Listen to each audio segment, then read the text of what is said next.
सोचिए, एक ऐसे साम्राज्य के बारे में जो सोने चांदी से नहीं बल्कि जमीन के नीचे दबे लोहे से बना था। ये कहानी है कर्नाटक के बेल्लारी की, एक ऐसी जगह जहां पैसा, पावर और करप्शन, इन तीनों ने मिलकर एक ऐसी दास्तान लिखी जो किसी भी फिल्म की स्क्रिप्ट से कम नहीं लगेगी।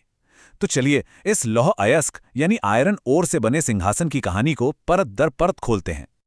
और जब सिंहासन की बात हो ही रही है तो जरा इस पर नजर डालिए। हीरों से जड़ा हुआ। ये कोई राजा महाराजा की विरासत नहीं है, नहीं, ये रेड्डी ब्रदर्स की बेपनाह दौलत का एक जीता जागता सबूत था। ये सिर्फ बैठने की चीज नहीं थी, बिल्कुल नहीं। ये तो उनकी उस ताकत का खुला ऐलान था, ऐसी ताकत जिसने पूरे के पूरे राज्य को हिलाकर रख दिया था। लेकिन जैसा अक्सर होता है, इस सिंहासन की हर चमक के पीछे एक बहुत गहरा अंधेरा भी था। एक अंदाजा लगाया गया है कि इस पूरे साम्राज्य ने सरकारी खजाने को कितना, पूरे 16,000 करोड़ रुपए का नुकसान पहुंचाया। जरा सोचिए इस बारे में। एक तरफ हीरो से जड़ा सिंहासन और दूसरी तरफ आम लोगों के टैक्स के पैसे की इतनी बड़ी लूट। बस यहीं से इस कहानी का असली खेल शुरू होता है।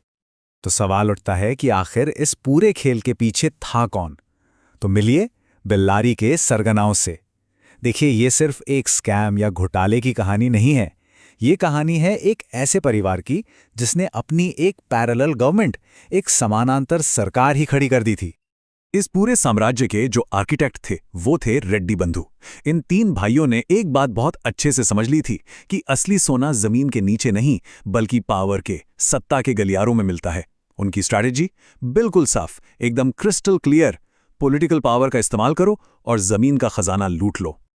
ये जो लाइन है ना, ये उनके दबदबे की पूरी कहानी बयान कर देती है कि 2000 के दशक के अंत में कुछ सालों के लिए रेड्डी ब्रदर्स सिर्फ अमीर नहीं थे, वो शायद कर्नाटक के सबसे पावरफुल लोग थे। इतने पावरफुल कि वो कानून को तोड़ते नहीं थे, वो तो कानून को अपनी मर्जी से मोड़ देते थे। ये फर्क था। तो ये सब किया कैसे गया? उन्होंने एक बहुत ही जटिल, मतलब कॉम्प्लेक्स क्रिमिनल ऑपरेशन को एक बिजनेस प्लान की तरह एग्जीक्यूट किया। इसे स्टेट कैप्चर प्लेबुक कहा जा सकता है। चलिए इसको स्टेप बाय स्टेप समझते हैं। उनकी पूरी स्ट्रैटेजी एक बिजनेस प्लान जैसी थी, जिसे 3 सिंपल स्टेप्स में अंजाम दिया गया। स्टेप 1, पॉलिटिकल पावर हासिल करो। स्टेप 2, पूरे सिस्टम को अपने कंट्रोल में लो। और स्टेप 3, मार्केट पर हावी हो जाओ, उस पर कब्जा कर लो। ये सब अचानक नहीं हुआ, ये एक सोची समझी साजिश थी। तो सबसे पहले स्टेप 1, पॉलिटिकल पावर। उन्होंने अपने पैसे का इस्तेमाल सरकार में जरूरी पद हासिल करने के लिए किया। जब वो मंत्री बन गए तो वो एक ऐसी पोजीशन में आ गए जहां से वो खुद को और अपने पूरे अवैध बिजनेस को किसी भी जांच से बचा सकते थे। यह उनकी सुरक्षा कवच थी, उनकी ढाल थी। इसके बाद आया स्टेप 2, सिस्टम को कंट्रोल करना। उन्होंने सिस्टम को अंदर से खोखला करना शुरू कर दिया। रिपोर्ट्स के मुताबिक बड़े बड़े अफसरों को रिश्वत दी गई, माइनिंग परमिट्स में हेराफेरी की गई और हर नियम को, हर कानून को ताक पर रख दिया गया। मतलब कागजों पर देखें तो सब ठीक ठाक, सब लीगल, लेकिन पर्दे के पीछे एक बहुत बड़ा अवैध साम्राज्य पनप रहा था। और फिर फाइनल स्टेप, मार्केट पर पूरी तरह से कब्जा करना। उन्होंने नॉनस्टॉप हजारों टन आयरन ओर की इलीगल माइनिंग की और फिर खदान से लेकर पोर्ट तक पूरी की पूरी सप्लाई चेन पर अपना कंट्रोल कर लिया। इसको ऐसे समझिए, खदान भी उनकी, ट्रांसपोर्ट भी उनका और आखिर में एक्सपोर्ट करने वाले भी वही। पूरा खेल उनका था। अच्छा, तो अब एक बड़ा सवाल ये उठता है कि आखिर ये सारा अवैध आयरन ओर जा कहां रहा था? और इसका जवाब हमें इंडिया से बाहर ले जाता है।